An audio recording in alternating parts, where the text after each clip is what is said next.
Aujourd'hui, beaucoup de gens se posent des questions et nous posent des questions sur la monarchie, sur ce qu'elle a été, sur ce qu'elle serait, ce qu'elle pourrait être. Et nous avons décidé, à travers cette petite vidéo, de répondre aux principales questions, peut-être même aux principales objections que régulièrement l'on nous fait dans la rue, dans nos discussions, dans nos débats.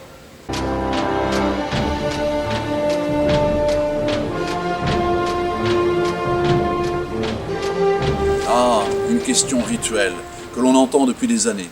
Et si le roi était fou ou devenait fou? Et on nous sort toujours l'exemple de Charles VI. Certes. Mais ce qui compte en monarchie, c'est, au-delà du roi même, c'est les institutions aussi. D'abord, la question de la folie du roi ne concerne d'ailleurs pas que la monarchie, mais aussi les républiques. Et on a vu qu'un chef d'État ou un chancelier élu ou appelé au pouvoir tout à fait démocratiquement pouvait entraîner des conséquences folles sur l'histoire, sur le monde, ne serait-ce que parce que l'État était centralisé. Dans une monarchie, il y a déjà un élément important, c'est que l'État est décentralisé et qu'il y a beaucoup de pouvoirs et de contre-pouvoirs. Dans la réalité maintenant, soyons pragmatiques, s'il y avait un désordre mental, eh bien le roi serait écarté tout simplement au profit de son successeur. Néanmoins, la question s'est déjà posée il n'y a pas si longtemps que cela, dans la famille des Bourbon-Orléans. Et le prince François, qui souffrait d'un handicap certain, a été écarté au profit de son frère, sans que cela provoque le drame. La monarchie étant humaine, étant une famille, la question peut donc se régler humainement, familialement. C'est là que l'on voit l'un des avantages justement de la monarchie, c'est sa grande souplesse. Elle n'est pas bloquée par une constitution rigide. Elle est d'abord au service des Français, elle est d'abord pragmatique.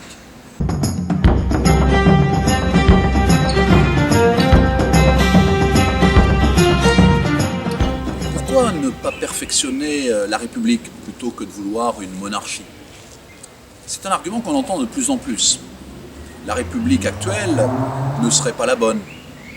Il en faudrait une 6e, et pourquoi pas une 7e et une 8e encore après.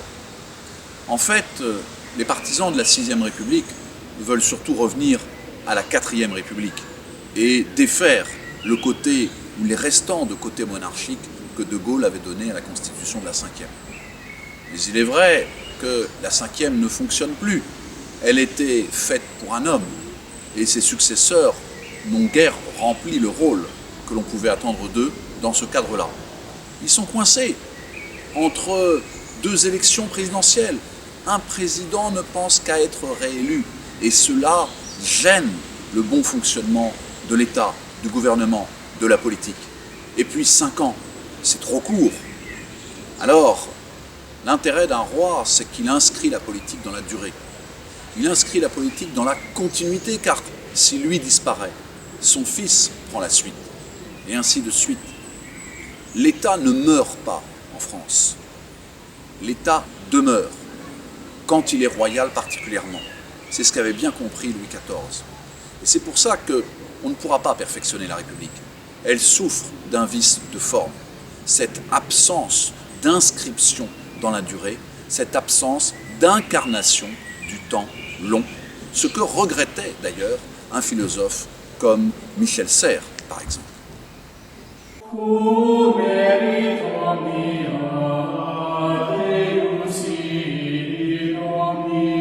Quelle sera la place de la religion et de la laïcité en monarchie? D'abord, il y a une chose qu'il faut bien comprendre et bien constater. La France a une histoire. La France a un héritage. La France a des racines. Ces racines sont, quelle que soit la croyance que nous avons aujourd'hui, les uns ou les autres, ces racines sont évidemment chrétiennes. Et il faut en tenir compte. De plus, la laïcité aujourd'hui ne fonctionne pas. D'ailleurs, a-t-elle fonctionné vraiment en France? Il y a de nombreux débats là-dessus. Aujourd'hui, elle ne fonctionne pas parce qu'elle a été conçue en France, ce n'est pas forcément le cas partout, elle a été conçue comme la fin, la mort de la religion, ou l'expulsion de la religion du champ public, du champ social. Or, ne craignons pas de le dire, La nature spirituelle a horreur du vide. Et lorsqu'on a vidé les cerveaux, lorsqu'on a éteint les étoiles, on a créé un vide que les fanatismes aujourd'hui, que les idéologies, que les ressentiments ont tendance à combler. La laïcité, en définitive, a créé des monstres qu'elle n'est plus capable aujourd'hui de maîtriser. Et aujourd'hui, même la laïcité semble reculer devant les monstres du fanatisme. Alors, il faudra sans doute repenser la place de la religion, des religions, dans l'État. Et la monarchie sera sans doute beaucoup plus capable de gérer cette question religieuse que la République n'est capable de le faire aujourd'hui.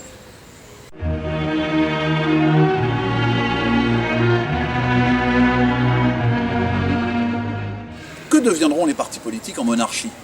C'est une bonne question. Eh bien, ils ne gouverneront plus seuls. Les partis politiques ont sans doute leur utilité, mais ils divisent. Et surtout, lorsqu'il s'agit de l'État et de la magistrature suprême de l'État. C'est eux, c'est en leur sein que sont désignés les candidats qui seront présidents. Ce règne des partis est devenu insupportable. Il ne fonctionne plus. Alors, les partis, il faut les remettre à leur place. Il faut, certes, qu'ils existent, mais qu'ils redeviennent plus modestes. Il faut qu'ils soient des forces de proposition. Il faut éventuellement qu'ils soient des forces d'opposition. Mais il ne faut pas qu'ils soient des forces de blocage. Il ne faut pas qu'ils veuillent l'État, tout l'État, pour eux seuls. Et la monarchie a cet avantage, c'est que la première place est prise. Et que donc, les partis auront déjà un rôle moins important par le simple fait que la plus haute magistrature de l'État leur échappera. À ce moment-là, les partis pourront jouer sans doute beaucoup mieux et beaucoup plus dans le sens du service commun leur rôle. Et puis, a-t-on toujours besoin des partis pour faire de la politique? Il faudra repenser la question. Il n'est pas certain que les partis soient le seul moyen de faire de la politique. Et la monarchie offrira à d'autres institutions, à d'autres associations, le moyen de faire aussi de la politique, sans que les partis n'en aient le monopole.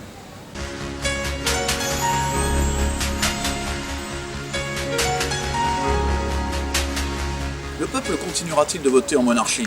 Mais comment? Bien sûr qu'il continuera de voter, et même sans doute votera-t-il beaucoup plus qu'il ne vote aujourd'hui en République. Les Français voteront beaucoup plus dans leur cadre au travail, dans leur cadre communal, provincial. Ils voteront sur des choses qu'ils connaissent.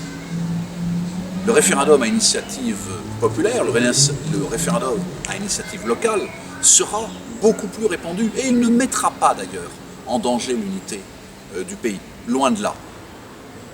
Je pense que l'abstention, qui est un véritable fléau, mais qui en même temps est un révélateur du malaise démocratique en République, je pense que l'abstention reculera mécaniquement, parce qu'on permettra aux gens de décider pour eux-mêmes, dans un certain nombre de cadres. Rendre aux gens leur pouvoir, eh bien, cela passe justement par une monarchie où la démocratie n'est plus pour désigner le chef de l'État, mais la démocratie se trouve à tous les autres échelons. Et donc, une démocratie de proximité, où les partis n'auront pas la plus belle part.